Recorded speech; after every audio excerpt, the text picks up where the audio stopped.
Hey there guys, what's going on? My name's Dave, also known as Draco, and today I'm taking on a little game for you called Shovel Knight. As you can probably tell by the soundtrack, this one is a retro-inspired, 8-bit inspired, open-ended love letter to anyone who's played games in the 80s and 90s. Anyone familiar with the platforming games and adventure games that came out on the SNES, the NES, and the Mega Drive and Master System in those days? You'll feel right at home with this one. I have played a little bit of this, not too far. I've only played it for about 20 minutes or so most of this is going to be blind and it's all going to be new for me, so hopefully you can stick around and experience it with me. Without any further ado though, this is Shovel Knight.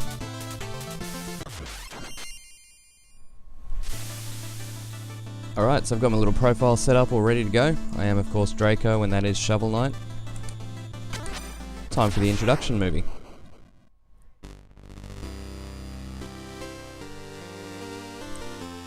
Long ago, the lands were untamed and roamed by legendary adventurers. Of all heroes, none shone brighter than the Shovel Knight and Shield Knight.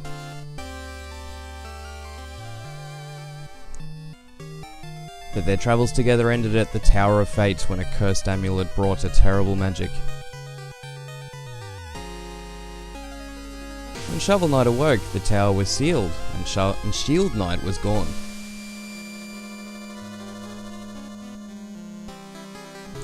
His spirit broken, a grieving Shovel Knight went into a life of solitude.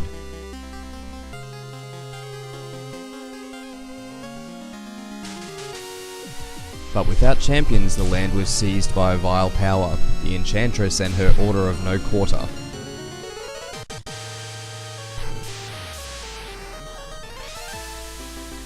Now the tower is unsealed and devastation looms. A new adventure is about to begin. About to begin right now. Justice in Spades. Fairly simplistic controls. You pretty much just got left and right, up and down, and jump and attack. Nice and simple, I like that a lot. The controls in this game are really tight as well. Anytime you die, you can always guarantee it's your fault, not the game's fault. Never cheated you. Got these little gems here which convert into money which you can spend later on at the town.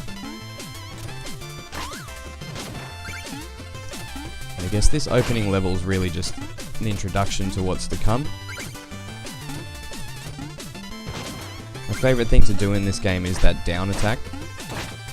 Very much like DuckTales that, just going around, bouncing around on top of people's heads.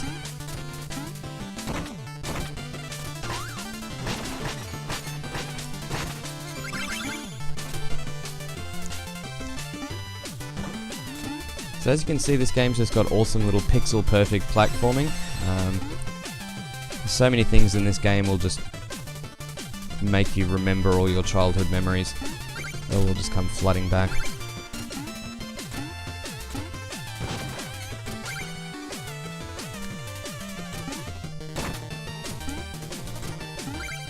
Spikes are bad, obviously. Alright, now first boss. Took me a couple of goes to figure out that you can just constantly bounce on that boss's head and you won't actually take any damage. As you can see, the pace in this game is just relentless, it just keeps on going. There's very little in the way of dialogue and story apart from when you're in the town, which I'm a big fan of. As I said, I haven't played that much of this game, so I'm not really too familiar with where every single secret is. Hopefully, if you've not played this before and you see me uncover a secret, hopefully I was able to help you, but for the most part I love just the gameplay in this game. The soundtrack, the visuals, the controls, it's all fantastic. I could sit here and play this all day, to be honest.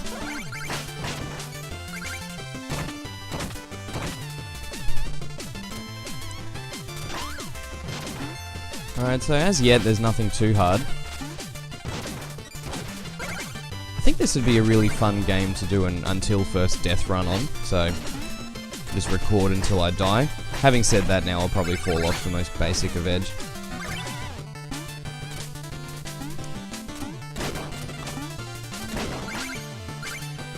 just so much personality in this little game.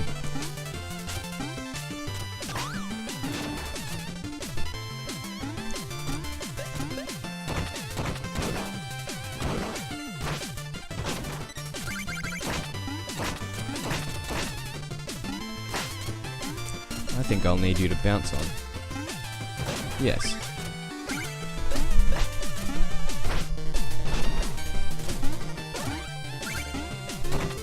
I think that's food down there to restore my life, which I need. Thank you.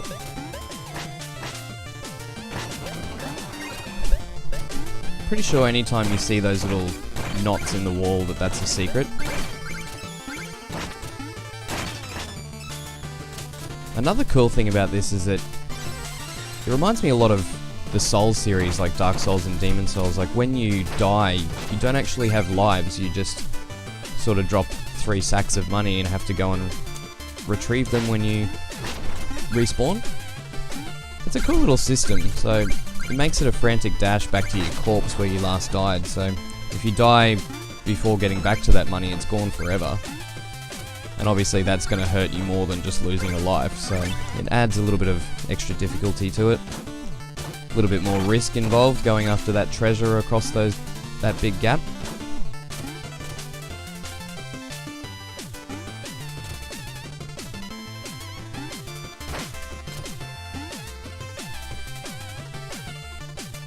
Reminds me a lot of Mega Man, really, like climbing up ladders and the scrolling screens.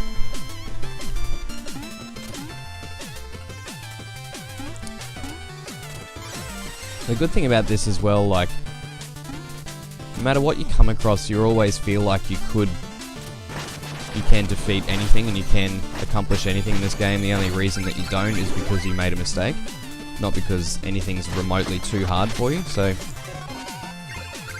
it's just so rewarding. It makes you really feel like you've accomplished something by defeating the level.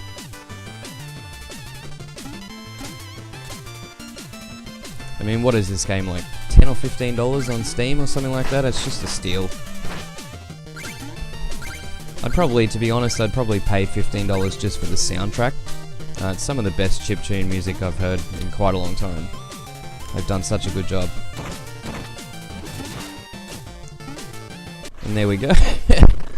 When you're gonna go jump on someone's head, I guess remember to press down so he bounces off them.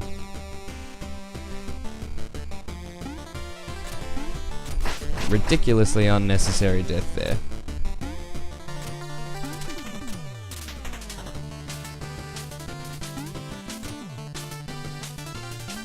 As you can see, there's the money.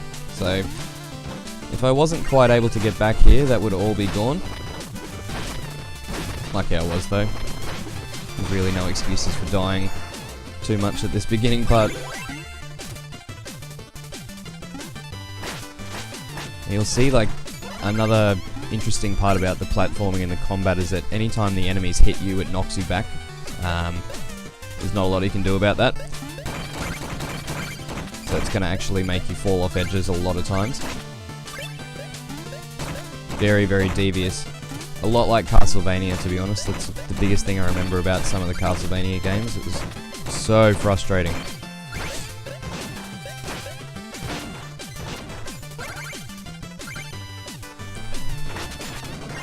Alright, more pink gems. My favourite.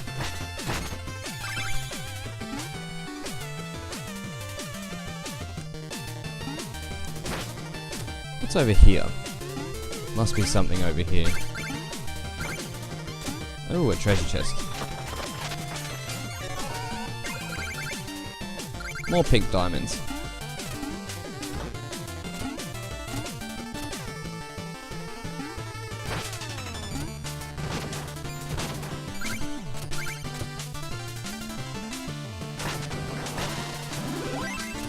You'll see those checkpoints are pretty handy as well. Black Knight, I knew you'd show your face sooner or later, the cerulean coward. Turn back, Shovel Knight. There's nothing here for you anymore. Stand aside, Black Knight. I've no quarrel with you. I must return to the Tower of Fate. Your time away has dulled your senses, can't you see? This entire village has been conquered by the Enchantress, and her invincible knights of the Order of No Quarter stand between you and the tower. But none of that matters. because anyone after the Enchantress has to go through me. Steal thy shovel. Oh, it is on.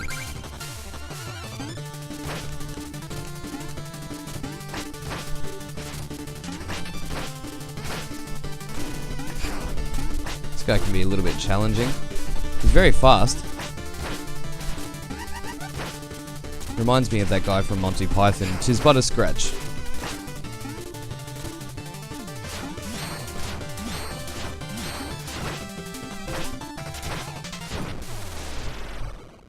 Doesn't seem to have any aerial defense though, which is good for me.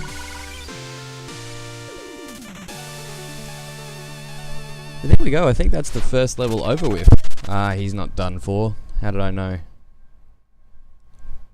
I have a feeling he'll be back later on.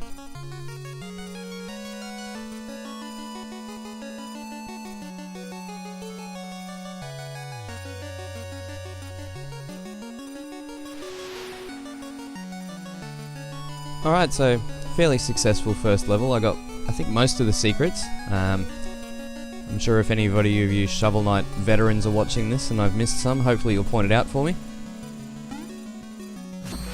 Apart from that one death, I still got the coins back, so all in all, not too bad at all. Just a shade under 5,000 gold to spend when we get to town. Another thing too is you can dig up the fire. Pretty obvious, but hey, it's a tip nonetheless. Don't say I don't give you nothing.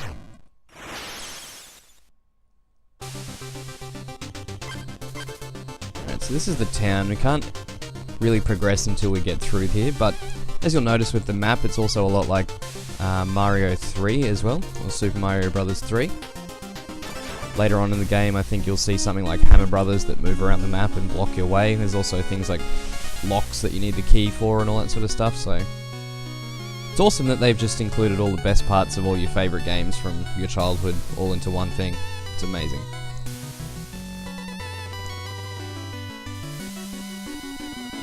Alright, so these townsfolk pretty much just giving you a bit of worthless dialogue. You meet that old witch down in the juice bar. I think she sells fortunes, but she won't talk to me. Well, good luck with that. This guy's important.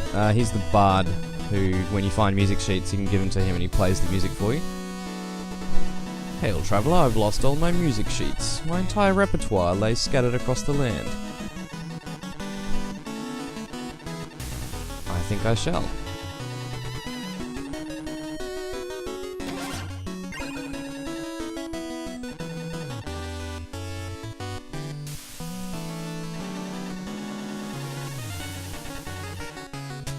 Alright, so I guess if you want to listen to some music when you're in town, go talk to the bard.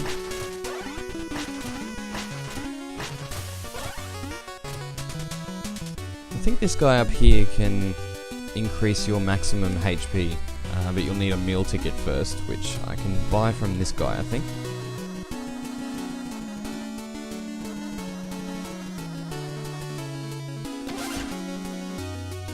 Alright, so 1,000 for the first meal ticket. I'll take the meal ticket up to this guy and he'll increase my health.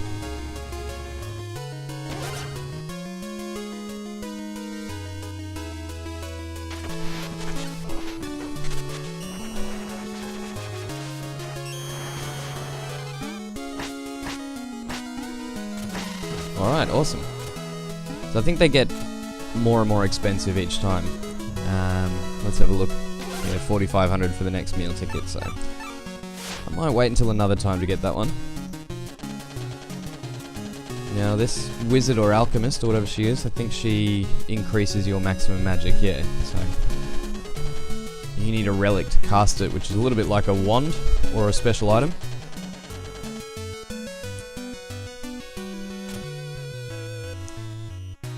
Now down here are a few townsfolk. None of these townsfolk really offer anything. They're not vendors. Alright, so there's a Spectre Knight. We know there's a Shield Knight, a Black Knight, Shovel Knight, Shield Knight. I think I said that. So he's the deposed king. King of nothing, naught to rule but my lone bar stool. King Knight sits on Pridemoor's throne. That gilded goon. He'll get his soon. Alright. And Grandma's Swamp. Yeah, she gives you statistics on the game. Excavatio, the number of dig piles you've dug is 7. Aurum Infiniosa. The amount of gold you collected is 5920. Thanato Raffatatum. I don't like that number of times fall in battle 1.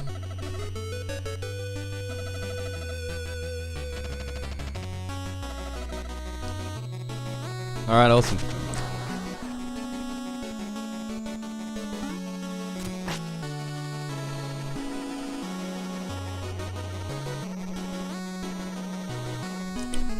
So Mona wants $100 so we can play a little game. This game's a little bit like tennis. You have to hit these potions up into those targets to score points.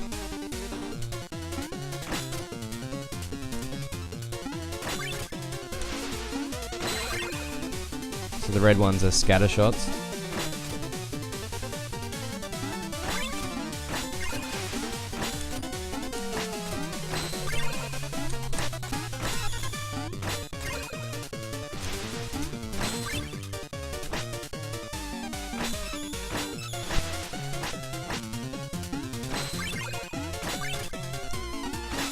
I'm not sure how many we need to score to get anything.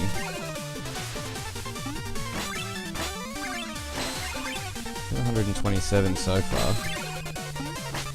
140. I think it might be 150 to get an actual prize. Alright, so she just gives you a few gems, so... At any rate, I think if you play that game and it costs $100, it's gonna give you a little bit more money than what you started with, so you might be able to farm a bit of money there, although it's a little bit tedious. Now these guys are merchants. You wouldn't believe the merchandise I've got for you today. What are you buying? Alright, so we've got a fishing rod and a chaos orb. Alright, I'll take the fishing rod. I think I'll also take your chaos orb in a minute as well. Triple Acolyte. Hello, fish friend. All hail the Trouble King. I guess you need to buy these. Vessel for storing mythical ichor. I just know that if I don't buy one, there'll probably be a time that I need it, so... I'd say... Now I don't have enough for the Chaos Orb. Great.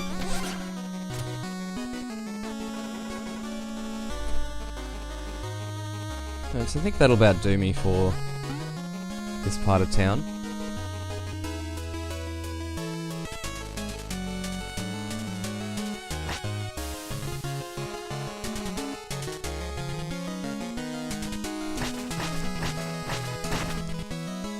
Are you really the Shovel Knight? You wanted me to prove it by digging up a pile of dirt for you? Because the blue armor and the steel shovel didn't give it away, I guess.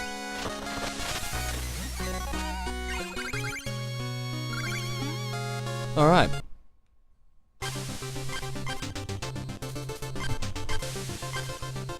Alright, so that's the first level done and the first town visited. I'm going to call it a day here, and I'll be back with part 2 very shortly. But thanks very much for watching part 1 of Shovel Knight, guys. I really appreciate it, and hopefully you can like and subscribe if you enjoy it. And if you want to see more content, definitely subscribe to me. And I'll see you in the next video. Bye, guys. Peace.